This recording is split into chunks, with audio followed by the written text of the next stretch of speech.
पंचायत आज तक at वाराणसी।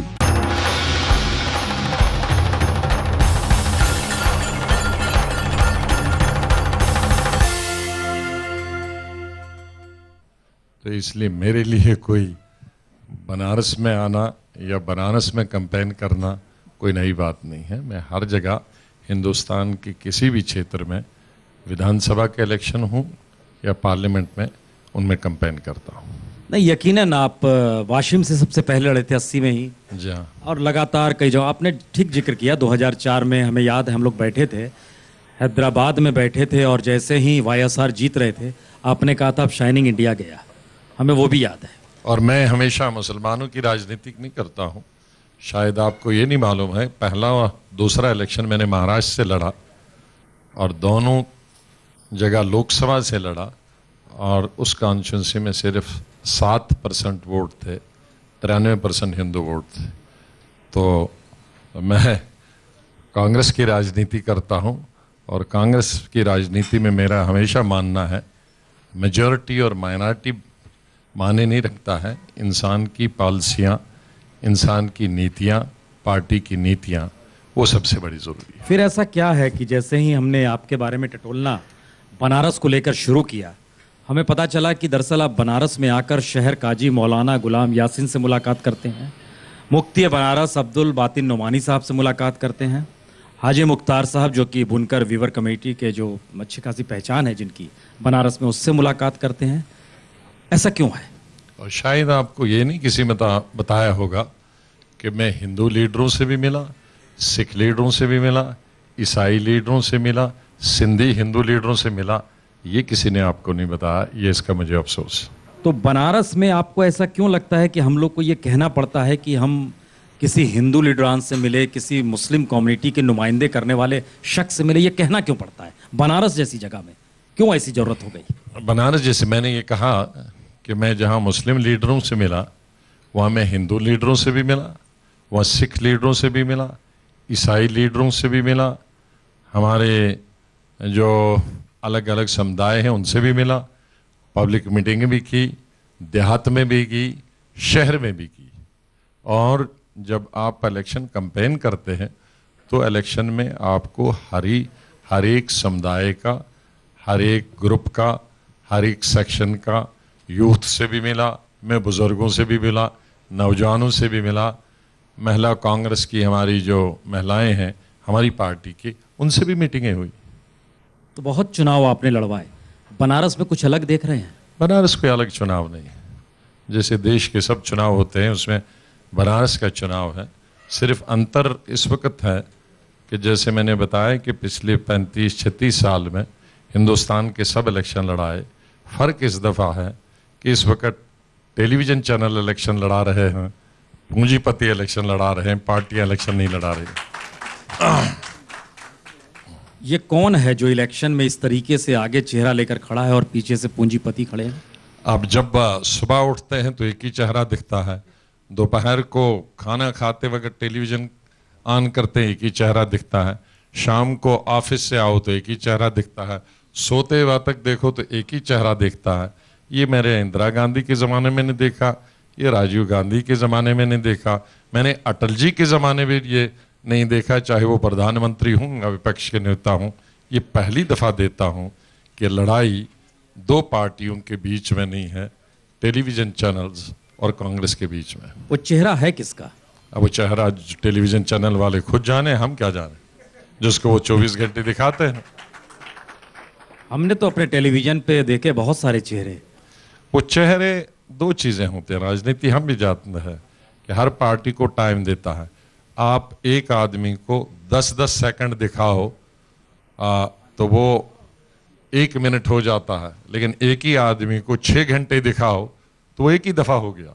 तो ज़्यादा 6 घंटे ज़्यादा होते हैं कि 1 मिनट ज़्यादा होता है। एक आदमी को मुझे आप दिखाएंगे दिन में 6 दफ़ा और ये 10-10 सेकंड दिखाएंगे तो वो तो बिल्कुल 1 ही मिनट हुआ। और आप यहाँ एक आदमी को दिखाओगे 6 घंटे और कहो उसको एक ही दफ़ा दिखाया, लेकिन घंटे तो 6 हो गए। लेकिन माना तो जाता है कि मीडिया या पत्रकारिता तो साख पर टिकी होती है, वो माना जाता है, लेकिन इस दफ़ा नहीं। तो ऐसा क्या है कि उस एक चेहरे को अगर इतना दिखाया जा रहा है, हम लोग खुलासा करें वो किसका चेहरा है? वो आप भी जानते हैं, मीडिया वाले सबसे ज्यादा जानते हैं। मैं आप पर कोई आरोप नहीं लगा रहा हूं, क्योंकि सभी एक ही काम कर रहे हैं, तो आरोप किस किस पर लगाओगे? तो ऐसा क्या है उस चेहरे को लगातार दिखाया भी जा रहा है और लोग देख भी रहे हैं? अब जब जो दिखाओगे वही, जो आप बाजार में माल रखोगे तो लोग वही खरीदेंगे। यहाँ जब तक कश्मीर के सेब थे तो कश्मीर के सेब बिकते थे, आपने विदेश के सेब मार्केट में लगे तो उनको वही खरीदने पड़े। लोग एक तरह का सेब खाते समय महसूस करते हैं कुछ नया जायका होना चाहिए। चेहरा देखकर लोग ये क्यों महसूस नहीं कर पा रहे हैं कोई दूसरा चेहरा होना चाहिए? नहीं, लेकिन जो सेब खाते थे वो असली होता था, जो बाहर से लाते हैं वो नकली सेब खाते हैं। तो बावजूद इसके उस नकली सेब को खाने के बावजूद भी उस चेहरे के प्रति अरुचि क्यों नहीं हो रही? ये हमेशा होता है कि सच को बेचना बड़ा मुश्किल होता है, झूठ आग की तरह फैलता है।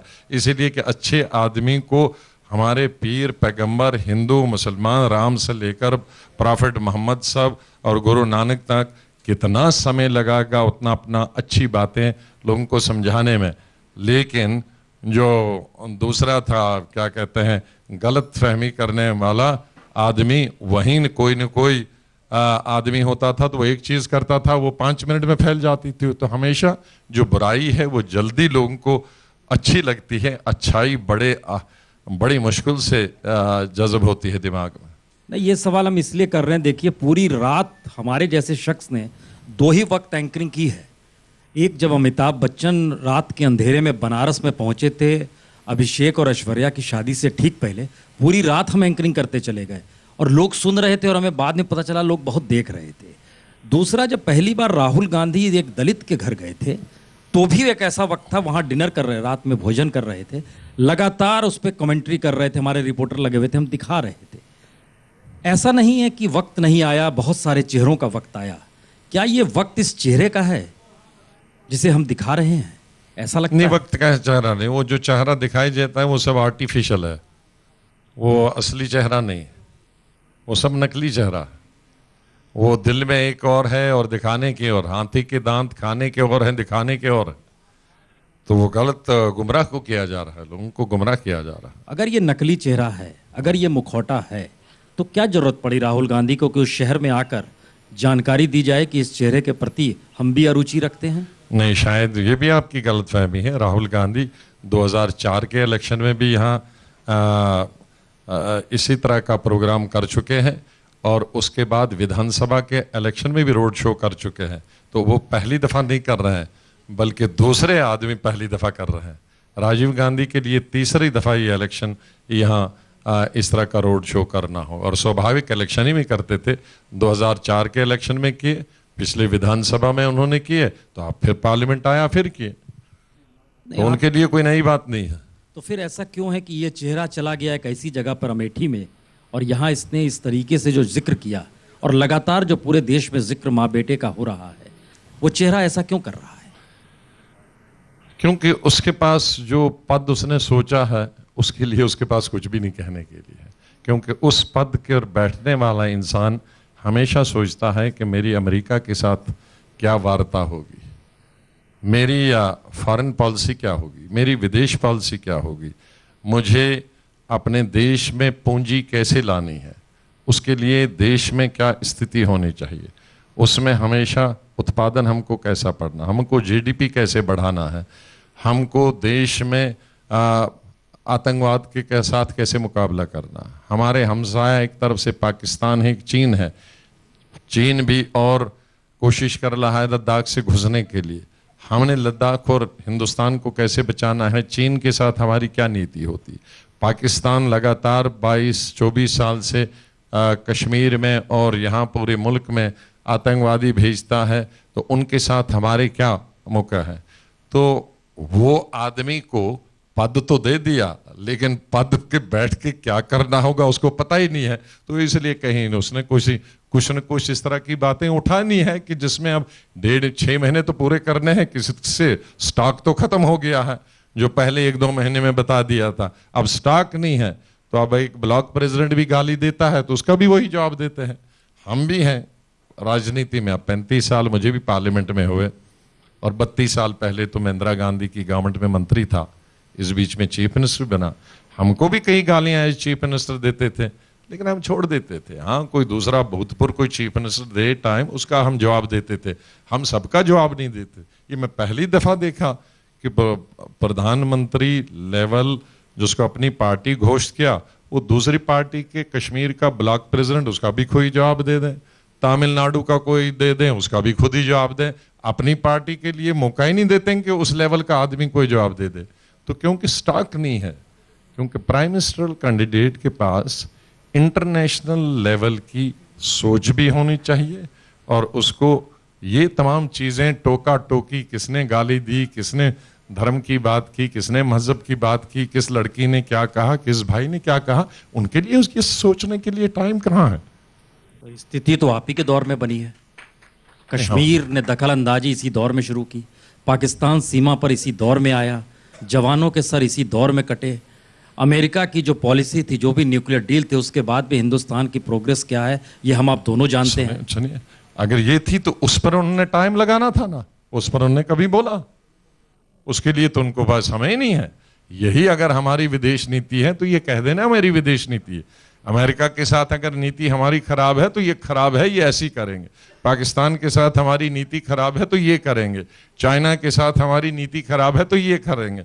आर्थिक मंदी अगर है तो उसके लिए करेंगे। उसके लिए टाइम ही कहाँ इनको मिलती है। उसने मुझे कहा छोटी जात, उसने मुझे कहा बड़ी जात, उसने मुझे कहा छोटा, उसने कहा मुझे लंबा, उसने कहा कि मैं यहाँ क्यों आया, मैं वहाँ क्यों गया। इसी में तो सारा समय इनका स्पीचों का निकलता है। मैंने किसी स्पीच में तो ये नहीं सोचा कि चाइना ने यहाँ कैसे कितनी दफा घुस गया तो मैं आऊंगा, तो मनमोहन सिंह ने किया तो मैं ये बदल लूंगा, पाकिस्तान के साथ उन्होंने किया तो मैं बदल लूंगा, अगर अमेरिका के साथ ये है तो हमारा ये होगा, और हमारा एक्सपोर्ट इतना बढ़ेगा, हमारा इंपोर्ट इतना बढ़ेगा, हमारा उत्पादन बढ़ा। ये तो हम सुनते ही नहीं, हम तो 24 घंटे यही टोका टोकी सुनते हैं।